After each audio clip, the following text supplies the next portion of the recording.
నభూతో నభవిష్యతి చరిత్రలో నిలిచిపోయేలాగా ఏర్పాట్లు. భోగాపురం ఎయిర్పోర్ట్ ప్రారంభోత్సవ ఘట్టం చరిత్ర చెప్పుకునేలా అట్టహాసంగా ప్లాన్ చేస్తున్నారు. Guinness book of world records నెలకొల్పే స్థాయిలో గిరిజనుల ప్రదర్శన కూడా ఉండబోతోంది. 2 లక్షల మంది విజయనగరం దద్దరిల్లిపోయేలా సభ కూడా ఏర్పాటు జరుగుతోంది.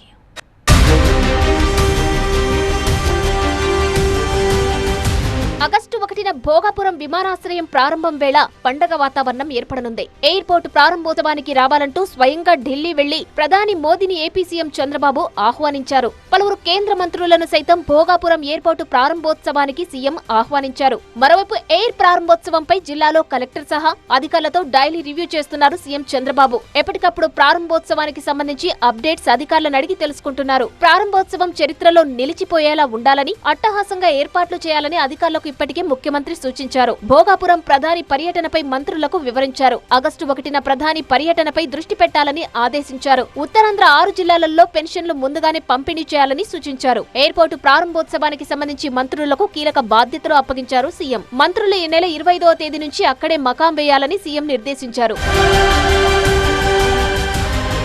ఏపీ బీజేపీ అధ్యక్షుడు మాధవ్ భోగాపురం ఎయిర్పోర్టు ప్రారంభ వేడుకల ఏర్పాట్లను పరిశీలించారు. ప్రధాని మోదీ ఎయిర్పోర్టు ప్రారంభోత్సవానికి రానున్న నేపథ్యంలో పార్టీ శ్రేణులతో కలిసి ఎయిర్పోర్టు పరిసరాలను పరిశీలించారు. జిల్లా నాయకులతో సమావేశమయ్యారు. ప్రధాని సభను సక్సెస్ చేయాలని దిశానిర్దేశం చేశారు.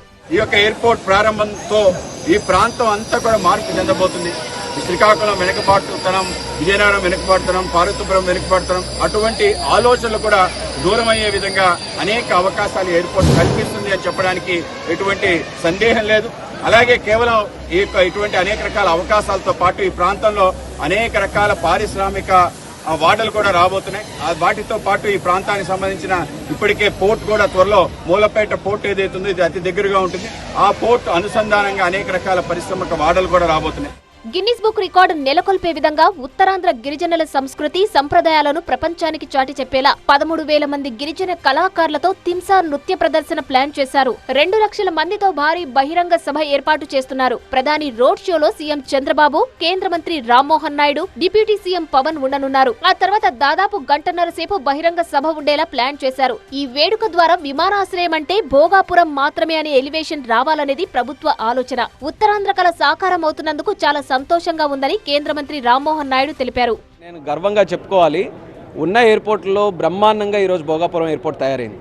కేవలం మనం చూసి గర్వపడడమే కాదు, రేపు మీరు చూస్తారు ఎక్కడ బొంబాయి నుంచి వచ్చినా, ఢిల్లీ నుంచి వచ్చినా, వేరే సిటీస్ నుంచి వస్తే ఆహా ఏంటి ఎయిర్పోర్ట్ అని చెప్పుకునే విధంగా జిఎంఆర్ గ్రూప్ కూడా చాలా ప్రెస్టీజియస్గా తీసుకొని కట్టారు. డిజైన్లో కానీ ఇంటీరియర్స్లో కానీ.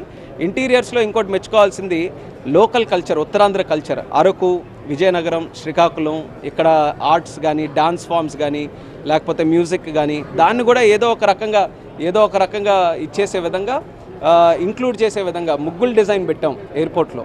ఎయిర్పోర్టు ప్రారంభోత్సవానికి యంత్రాంగం యుద్ధ ప్రాతిపదికన ఏర్పాట్లు చేస్తోంది. అనుసంధాన రోడ్లు, ఇతర నిర్మాణ పనులు చకచకా సాగుతున్నాయి. జాతీయ రహదారి మీదుగా ప్రయాణికులు సాఫీగా చేరేందుకు 4 వరుసలతో కూడిన ట్రంపెట్ నిర్మిస్తున్నారు. ఈ పనులన్నీ ఈ నెల 28 నాటికి పూర్తి చేసేలా చర్యలు తీసుకుంటున్నారు. మరోవైపు సభకు వచ్చేవారికి తాగునీరు, పార్కింగ్, వైద్య సదుపాయాలు, భద్రత, ట్రాఫిక్ నియంత్రణ పలు అంశాలపై అధికారులు దృష్టి సారించారు. వర్షం వచ్చినా సభకు ఇబ్బంది లేకుండా అత్యంత భద్రతతో ప్రాంగణాన్ని ముస్తాబు చేస్తున్నారు. ప్రధాన వేదిక, VVIP gallery, PMO, CMO, GMR ప్రతినిధుల కోసం ప్రత్యేక గదులను ఏర్పాటు చేస్తున్నారు. సభా ప్రాంగణంలో 15 భారీ ఎల్ఈడీ స్క్రీన్లను ఏర్పాటు చేస్తున్నారు. సుమారు 8,000 నుంచి 10,000 మంది పోలీసులతో బందోబస్తు ఏర్పాటు చేయనున్నారు.